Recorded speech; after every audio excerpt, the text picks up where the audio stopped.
I remember reading something about a philosopher named Martin Buber, and when he died, one of the things that was said about him, that he was asked, what is the meaning of life? And he said, the meaning of life is to wear a very big coat that has 2 big pockets. And in one pocket, you reach in and it says, the world was made for me. And the other pocket, you reach in and it says, I am but dust and ashes.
What is oneness to me?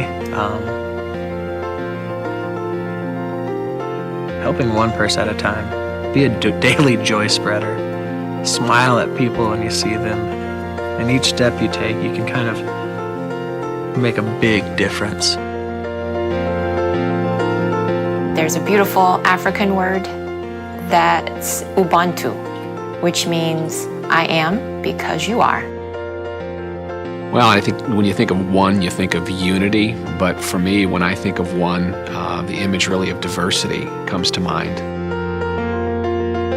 Definition of one with my family is hanging out, having fun on rainy days. Almost everything you do with your family is all in that definition of one. I recognize that computers and their complexities deal only in ones and zeros. So like if we strip all the, gadgetry away from it, it's one or nothing, Sometimes it'll tend to be an idea that every human being could circle around and focus on. So that's that one element. I believe that everybody can make a difference. It doesn't have to be a worldwide difference. It's touching one life at a time and making a difference in that life. One of who we are, I think it's who you are now, and that is a collection of who you have been up to that point and who you have met and what you have done and what you've experienced. The power of one, or oneness as a whole, it's based on action. A word that means interconnection. While one is very singular, it is also a connection. To believe in something is like lighting a candle. It's that quick to truly believe. A friend of mine told me one time there's 3 parts of life: learning, earning, and returning. And if you're fortunate enough to be able to get into that returning mode, then, you're probably making a difference somewhere. From the moment we are born, we join together with the whole of mankind.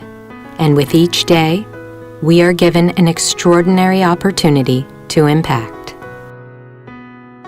By our very existence, we are a significant piece, making up the whole. We do not have to earn our significance. We simply are. If you do believe in the fact that our universe is one common singular consciousness, then you cannot define yourself as being significant or insignificant. I'm not a fragment of this universe. I am this universe, and so are you. And so is every other individual that collectively comes together to define humanity. We are all a significant piece of humanity because we are all part of this masterpiece, and we are all manifesting a specific mission and a specific learning. And that's the beauty of it. Before I used to think about God, I thought about God like being a guy in heaven, bearded guy with blue eyes and white, right? And now my experience of God, I understand that that's a way of, for me as a kid to relate to that, or for someone in like 2,000 years ago or 5,000 years ago to get a grasp of it. But I think now we're developed enough to understand that God is literally, like they teach you in church, they say God is everywhere. Well, guess what? It's literally everywhere. It's in every single molecule. That I am a child of God like everyone else. And my significance is because I am here. And because I am here is enough. We're all part of God. And so how can we not be a masterpiece of His creation when we are all part of who He is?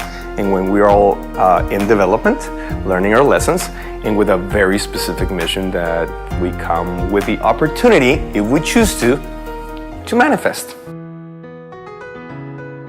The invisible thread that connects us is love. Each act of love and generosity circumvents the world indefinitely. Prior generations have supplied enough loving kindness to last throughout our lifetimes and beyond. Well, generically speaking, I think our gift to others and ourselves is really love. That's something that every one of us has the potential within ourselves to give and to receive. So I think generically speaking, I definitely know that that's inside every one of us. We're created to love and serve, period. So I look at my existence as being on this planet for a relatively short period of time in the big scheme of things. Now, how you use that love, or how you give that love and receive love is different for different people. For certain people, it's having a family. For certain people, it's raising children. For certain people, it could be through their work, through their mission. I think it really could play out very differently, but I think generically speaking, at the end of the day, it's about love. Love, it's the thread that brings us all together as a people. That's all there is. It's so simple. It is love. Love is the only thing that binds us together. Love for each other, love for our children, love for our dogs, love for whatever. It's that tiny little thread that makes us human. Even if you are homeless, you can make a difference. You can do something. You can be an angel. To be an angel with an encouraging word, to lift the souls of a broken heart or whatever, to lift someone up. There's so many acts of kindness that one could do that can really change the trajectory of one human life by doing that one thing of kindness, of offering and serving someone, of encouragement and lifting them up. We are the beneficiaries of all acts of kindness from the beginning of time. Each person can affect other people's life, and we're hoping everyone, by seeing this, think about it, and every single day, every moment of their life, try to do one small positive thing. Every little thing we do has the potential to have such impact and effect on other people that we will never, ever know. And imagine one positive thing a day, if we do, is like more than 30 a month positive things that we'll do. And each person, if we do that, only in small community, how many positive things can happen. Imagination allows us the illusion of divisiveness. Though in real time, it does not exist unless we say it does. We create our own thoughts and words.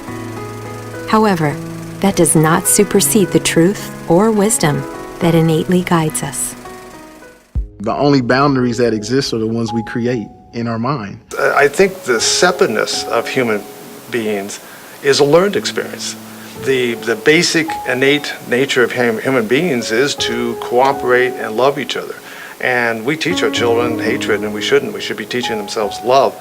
And once you do that, then people, as adults, they're going to go out and spread love in this world and not fear. One thing that I believe is the most powerful thing that brings us all together and makes us common. And if we spend enough time with one another, and we will see that we are exact duplicates of one another, our feelings. Emotions that people feel, life experiences. I mean, everybody, I was sitting at a bar the other night after I got off work, and this guy who obviously had a lot more money than me and this young college girl on this side of me, all of a sudden we're all talking about, close friends we had all just lost, because this guy was mourning. And this guy's paid the entire bar's bar tab right here.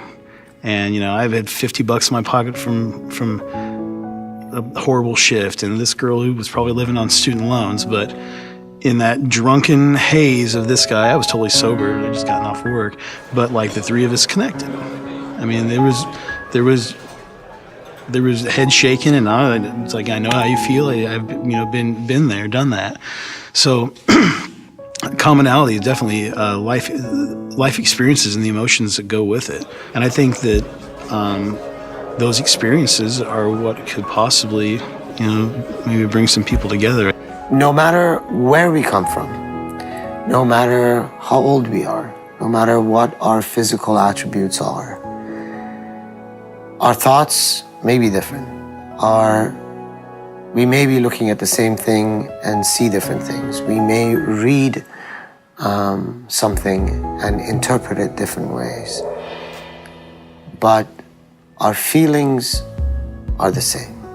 When I feel happy and when I feel joyful, I feel the same exact thing that you do when you are happy. Now, I may become happy because of some other reason than you are, but the sheer feeling of happiness is what's common between us. We've been functioning in a really disconnected world, and I see that tide turning. I see more and more people connecting and realizing that there's so much more than the materialism and the paychecks, that it's about community, and it's about helping each other, and it's about coming together and working as one. It makes perfect sense to then, for us to focus on that commonality, because for as long as I look at what is different between you and I, then all I can find out is the things that you will say and I don't understand, the things that I will say and you don't understand. But if I focus on what is common between us, then we have a common language, regardless of whether I'm speaking Japanese or French. My biggest obstacle is getting me out of the way. Once I realize that, hey, I can do this, or I can achieve this or get the help to achieve what I'm trying to, then, from that is a catalyst to continue to move forward and make greater things happen. One of the tragic things, too, that happens as you grow older is that you become a little bit more cynical. And then maybe that heart does close and you become more suspect of people. And so I think that's a constant battle we all face because we do live in the midst of diversity. And, and our pushback shows up in all kinds of ways, whether it's racism or sexism or whatever. I mean, it's a constant battle that we as a culture face. Who's in, who's out, and it's something that we need to deal with. I can still open that bottle and, continue to tap into and really build upon what I think that I can't accomplish right now. We're all fragments of the whole. Yes, we can function independently, but I think too many people do that to a detriment. I believe that we have the power as humanity, as a whole, to accomplish anything that that is placed here on this earth, that we can do whatever we imagine because there are no limits to what's in our capacity in our minds. I think the longer or the more we continue to exercise that and tap into it, we'll see those advancements amongst our race or humanity. The more that we interact and rely on each other and connect with others, the more whole and satisfied we are. We are born into oneness, and no time within infinity will that ever change. What can change, though, is our willingness to seek the wisdom of that truth. Once we do, we are forever changed. Trying to change others or try to be that change that Gandhi spoke about is just by being yourself, by being exactly that you want to be, that you want to see manifested in the world. So inspiring others is working on myself. It's saying like, look, I used to be very jealous. I used to be very dramatic. I used to get angry all the time. I used to judge people. I used to think that they were right, they were wrong because I was right. And I used to go through life trying to win arguments and prove that I was so good and so successful and so right. And the rest of the world was wrong because I knew how to do it. I was embracing my ego and I was in my ego. I did all of that. And you know what? It took me to the hospital many times. It got me physically and mentally sick. It got me in an emotional roller coaster that was horrible. So I've experienced all kinds of relationships with producers, with girlfriends, with my own mother, with my family, with my country, with everything. I've experienced the rough way. I've experienced the violent and separated way of showing up in life. So the best inspiration I can give to people is like, hey, listen, I took on a different path. I'm not saying that my tools are the best tools or the only tools in the world, but I can just share what has worked for me, and that's what I do. And by showing them how my life has changed, I think that's the best inspiration you can give to others. Like, look at me, I am happier. And the people who know me, they go like, man, you've come a long way from that teenager that I met, and I was always a nice person, but I was crazy, emotional, and not very peaceful or calm, and very, very, very judgmental. If we can change one thing, how about 10? If we can change 10, how about 100? If we can change 100, how about 1,000 and beyond? So evolutionary change, who we came here to be, why we exist, has always been of interest to me, even as a small child. So it made me a little different, but different, I would come to find, was a design feature, like musical ability, or the ability to listen well, or to dance professionally. To be a little odd, to be a little weird is of the spirit. And I can safely say I have followed the thread of that weirdness throughout my life. As I mentioned, I have always been and still am interested in the maximum change possible. So I'm especially interested in the cutting edge. What's next? Who are we now and what are we designed to become? Who are we now and where are we going? What is it that we want collectively for ourselves as our legacy, as our inheritance? the world changes, or in other words, the experience of the world changes for me when I decide to change, which is great news. It means that the more I change, the more the world will show with me in reciprocity. Cultivating oneness in family, community, and the world is our only purpose here on Earth. What's better? Global impact or an impact on one person? And then I think for now, I'd rather be a good dad. So that I think the more you can find need for yourself almost everywhere. You are given certain gifts, they should be utilized. And when you do that, you bring happiness to those around you. Passion is our single gift when we enter the world. And in all ways, it will find its way into our life's purpose. That purpose is to perpetuate humanity's oneness. I have a deep desire to be used to impact humanity.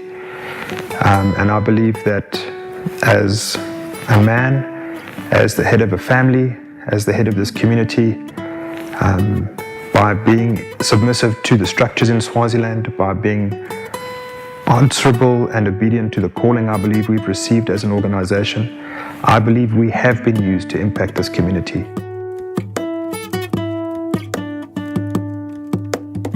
Just through the creation of 500 jobs,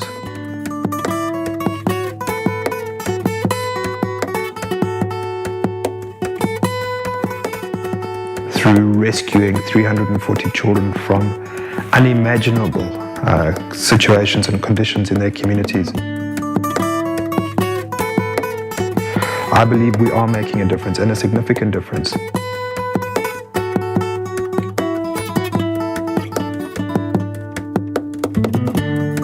Many people are seeing us as a beacon of hope and a center of hope. Many people who haven't known how to unlock the potential in their own communities are turning to us to see how do you bring community development, infrastructure development, business principles, but also godly principles of love and honor. How do you bring all of this together into a community that can raise a future generation of Swazi leaders?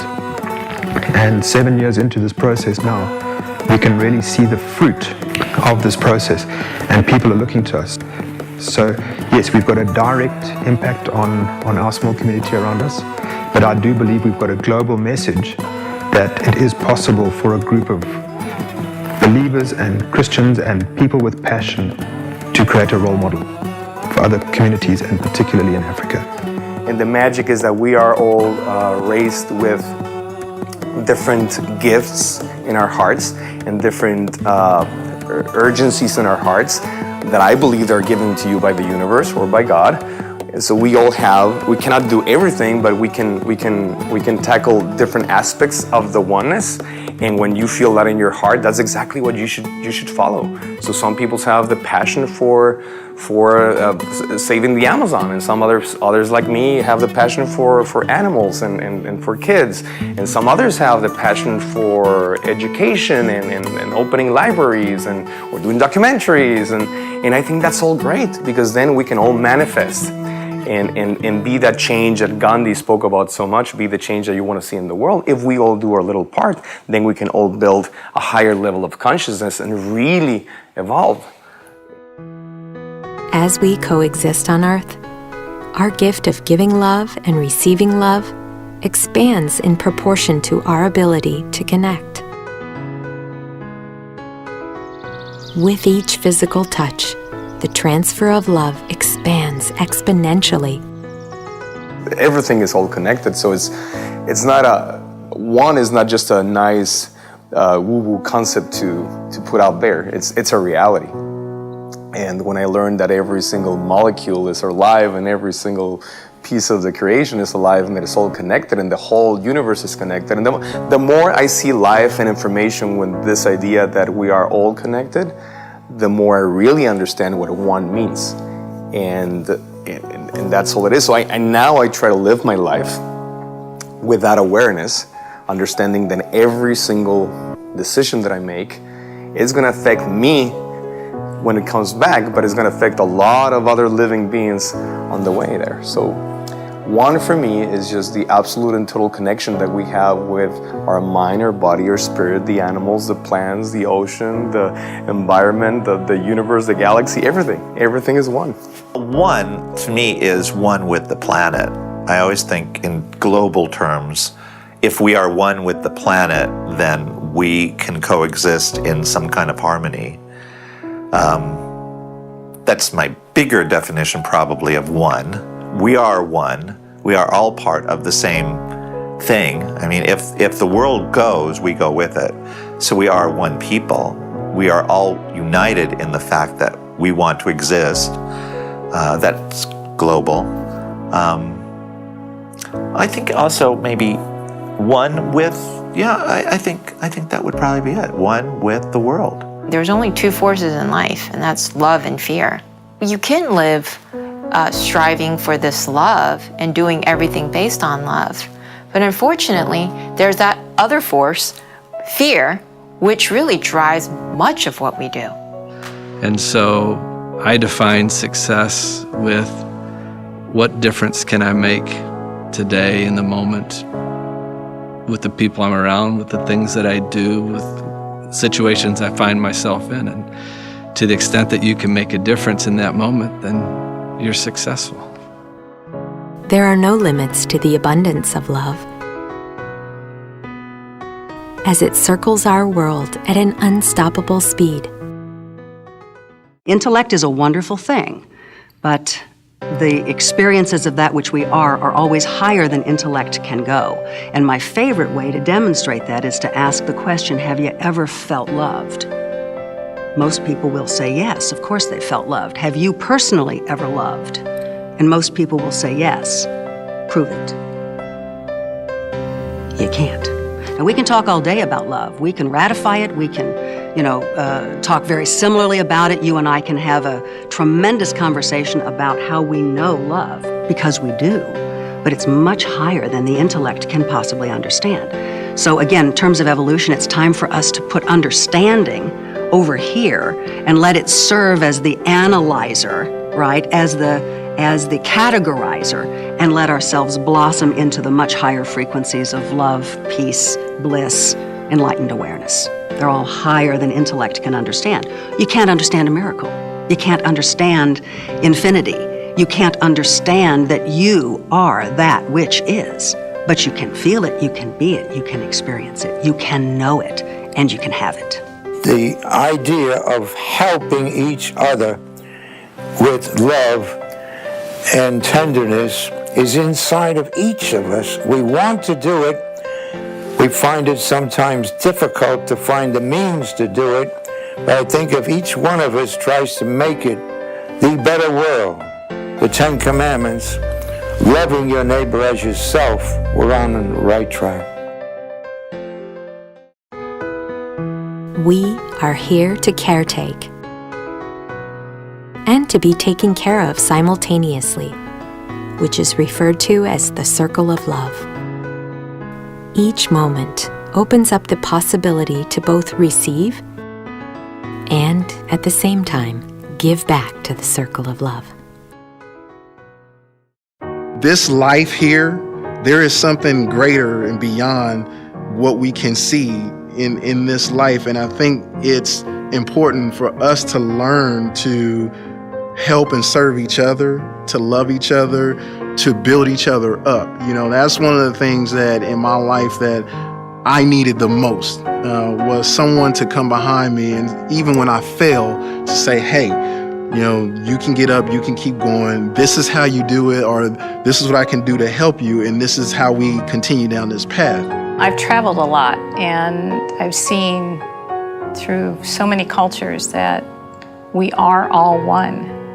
Our different colors, our different looks, our different philosophies, we're all the same. We all want the same thing. And I think the more you see of the world, the more people you meet, you realize we're all so similar and we all want the same thing for our children and for ourselves. And we're no different. I think it's not knowing is what is frightening. You know, it's like some people say, God's never talked to me. And my answer is, well, you're just not listening, because he's talking to us all the time. But you got to pay attention.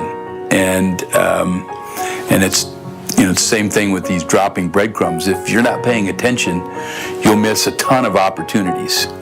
And you never know which one of those missed opportunities might have missed changing somebody's life. So it's something you have to stay in tune with. Martin Luther talked about this, about how, again, it's human nature just to sort of curve in on ourselves. We find our tribe, we find our people, we find our clique, and then we tend to turn in on ourselves. And that is not the call of the church as one. The call of the church as one is to then turn ourselves outward and go out. So as one body, with all these different members making up the one body, all gifted in different ways so that we can be better together, so that we can be more powerful together, so that we can do more together, rather than turning in on ourselves and living only for the benefit of us, we are to turn ourselves outward and to go into the world and serve the world, serve other people. That's our call. That's what Jesus says to us. There is no singular culture, religion, or generation that is exempt from significance, impact, or leaving a legacy. As we share space with one another here on Earth, our cumulative legacy is born. By our very presence, we are impactful, and on our final day, that impact will define our legacy for centuries thereafter. Wherever I've traveled, wherever I've been, that I've left it better than I found it. That I've left people better than I found them, that I've helped them, that I've lifted them up. And that I give, you know, that I have served the world. And wherever I have served, that it is better than it was when I found it. And to know that I have impacted the lives of one person, of one mother, of one grandmother, of one woman who's raising her children. And that means the future. That means I have affected, generations for the future. So I think everyone can make a difference, positive or negative, and you strive to make a positive difference. And I think some people have a broader impact on humanity than others. So a guy like Bill Gates has had a huge impact on humanity and continues to do so with the work that he's done outside of Microsoft. So for me, how I fit in that is I think I can still make a difference, but my impact is smaller. And so I guess when I think of it, I try to impact it in a smaller way, in the way that I can think of it and conceptualize it. And that may change, but for now, that's enough for me to have an impact a little bit locally, and as we talked, a little bit globally.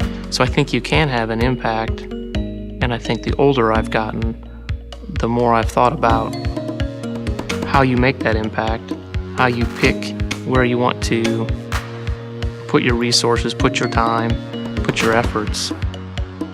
My notion is we came here with a purpose. We came here we designed, our reality is of our own creation. And we're connected at a minimum of two levels, at the all level and at the personal level. So all of us, for example, who came in as a boomer generation from 1946 through 64, all of us have, as a group, a shared purpose. We're going to individuate that purpose. We have a shared purpose, or we would not have made that choice to come in during that period of time. Unity is a heightened sense of oneness, often found in the midst of nature. Step to the water on a windy day, and you will find in its reflection the circle of love that has been generated from all of humanity. There is no way to walk away from that moment without feeling and knowing your oneness. I don't want to be necessarily around 7 billion people all the time, right? Sometimes I need the time alone, and that's why I have the lake place, right? To get away, to get out in nature and just to be, and to realize that you're insignificant in the greater scheme of things, but yet God has given you everything that you need in the nature around you to exist and to be happy and to get filled just from being out in nature, out in space. Looking at the stars, I always look to the North Star or the moon. That makes me calm. It makes me feel like I'm really at peace with life and with what I'm going through. And there's just a handful of people that understand my situation. For me is a relationship with someone. One is a partner. I have illnesses where I depend solely on another person, and having that one person makes me feel whole. And if I didn't have that one person, I think I would feel a little bit lost. One is thinking of spiritual guidance, things that define who we are, the kind of person we want to be, how we want to be remembered when we die. My job in HR, there are people who are all the time pulling on you, needing things, needing help, whether that's moral support or whether that's consultation, just a listening ear, and all that to me is draining. And so sometimes intentionally I want to escape almost, right?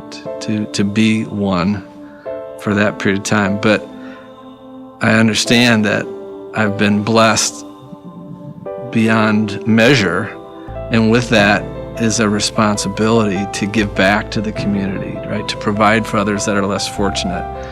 And I take that responsibility very seriously, and you can't do that in isolation, right? I think if you go and hide, you're not fulfilling your responsibility. You're not utilizing the gifts that you've been given, whatever they are.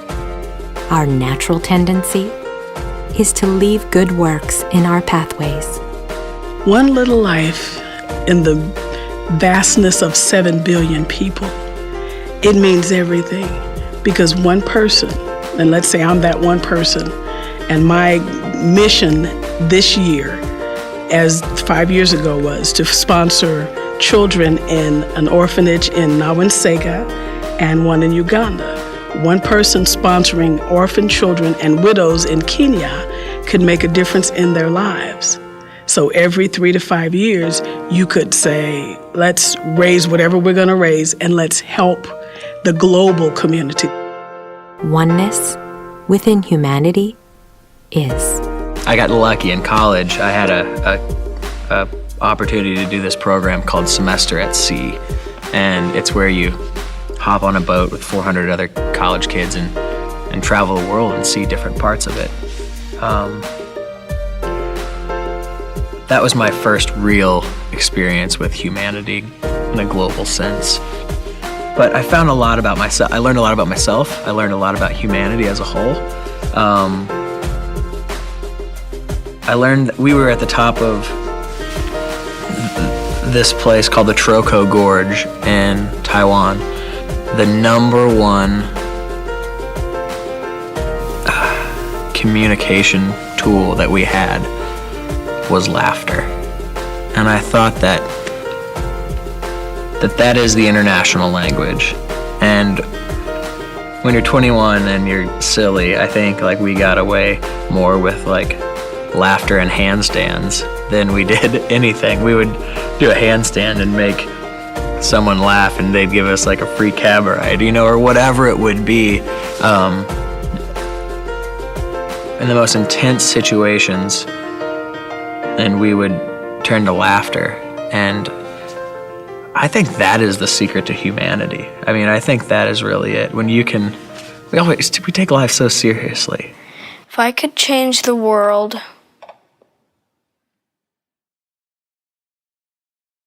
I would gather every leader in the whole world, if I was the president, and I would say, let's all become one big nation. Let's all become one nation so we don't have to fight anymore. And we can remember ourselves as one big, happy family. What is the number one to many? What is 1 to 2?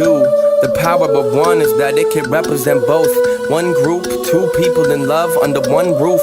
One race of mankind, human, and that's the truth.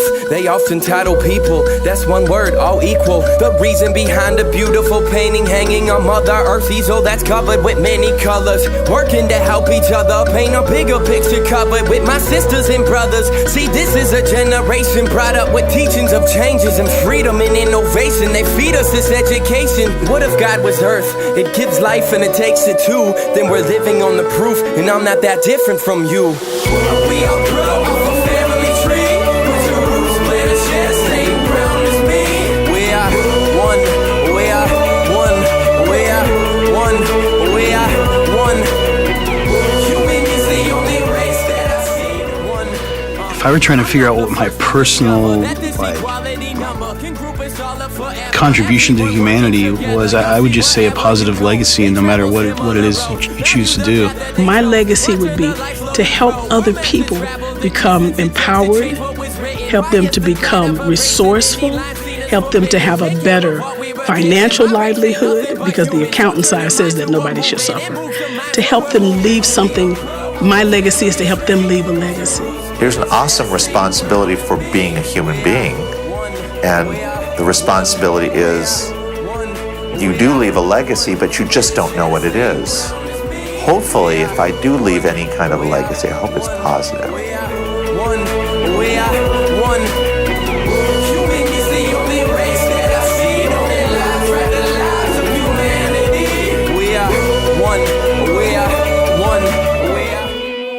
One day, this one moment is all that I really have inside of like creating what my legacy is. If people would remember me, they would laugh, they would smile, and to speak well of me. My legacy will be that I've left the world that I live in a better place. And we all got the same feelings, the same needs. You know that the number one rules. It multiplies, starting with the single mind. It escalates high, you know our community. Just a branch off the tree that shares the same roots from the ground we receive. We all grow off a family tree. Put your roots where they share the same ground as me. We are one. We are one. We are one. We are one. Human is the only race that I've seen on their lives, right? The lives of humanity. We are one. We are one. We are one. We are one. Human is the only race that I've seen on their lives, right? The lives of humanity. We are one. We are one. We are one. We are one.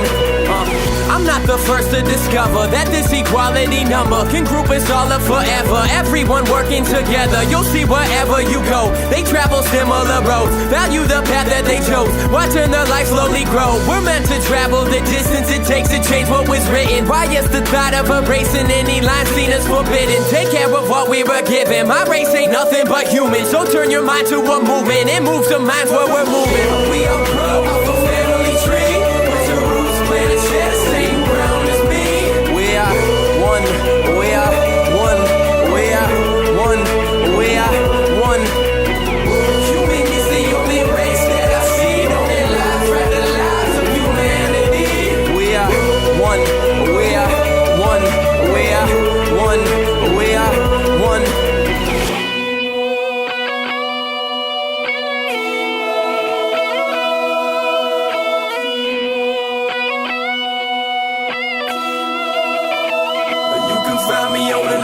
flame. Oversee, noticing they on the same page. That I read and they all bleed the same color. That I bleed and we all got the same feelings, the same needs. You know that the number one grows. It multiplies, starting with a single mind. It escalates high, you know our community. Just a branch off the tree that shares the same root from the ground we receive.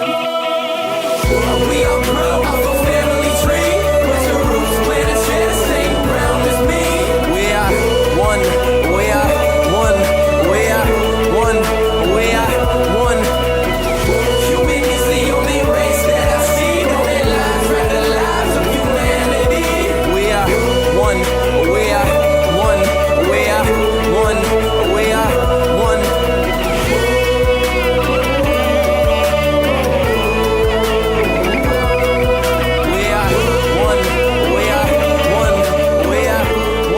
There is an angel and a beast in each of us. And we will never completely get rid of the beast, but we can keep encouraging the angel.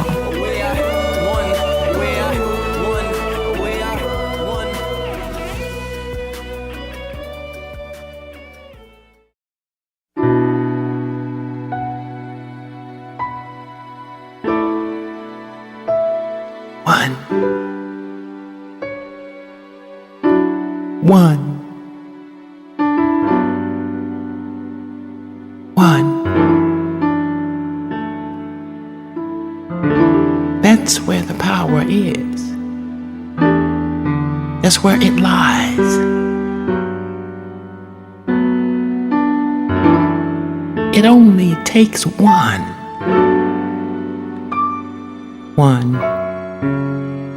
encounter, one word. One word can change everything.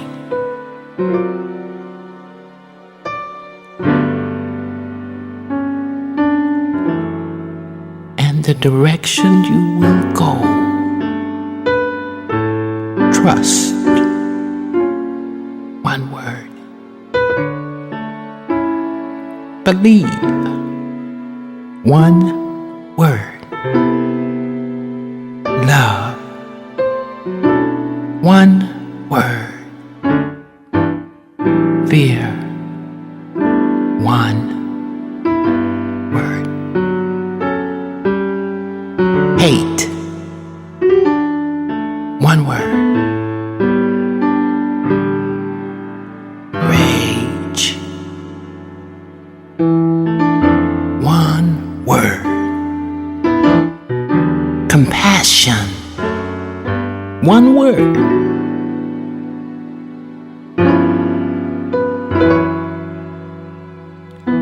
Yes. One word.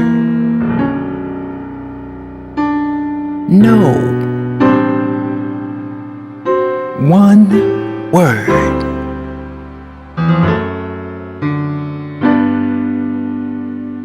One God.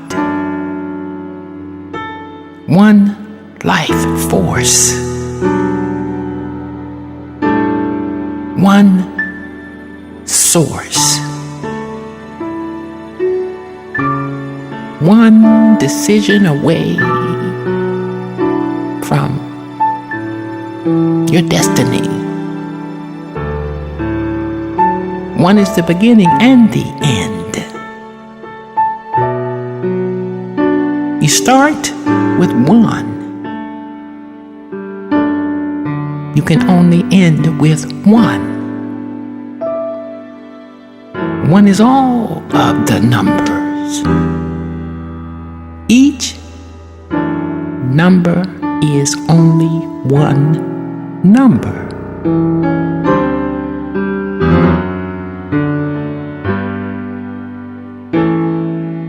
It can't be two without the one being with it.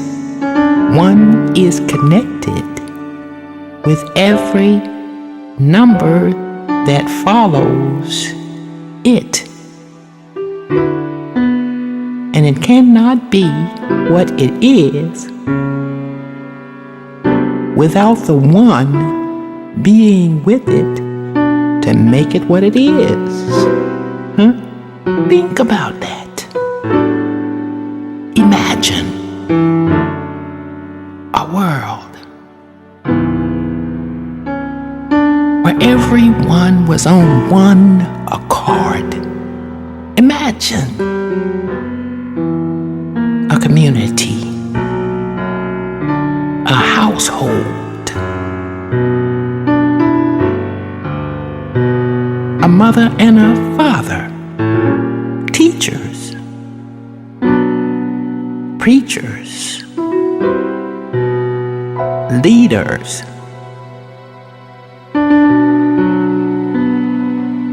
world leaders. Wow. Imagine what that would be.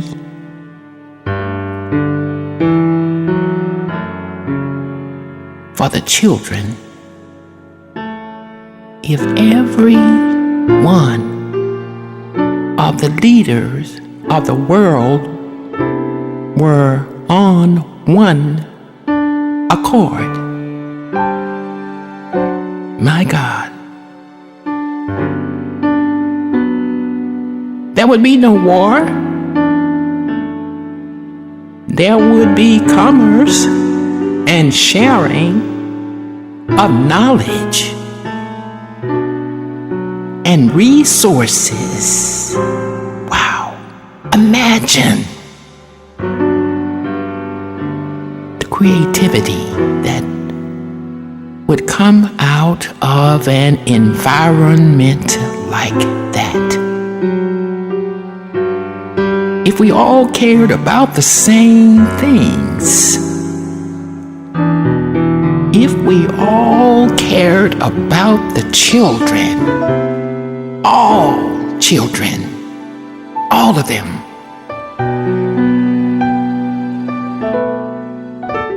enough that we would lay down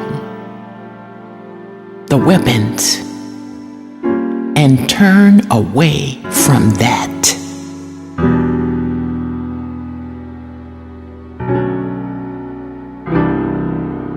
And focus only on what is good and right for the children of the world. Imagine one world, one thing, one word. Yes, one thing, love. There's no place for the devil inside of one. He can only get on the inside when another number is added. He cannot get in between one. He can get in between numbers following the one. But not inside of one. Nope.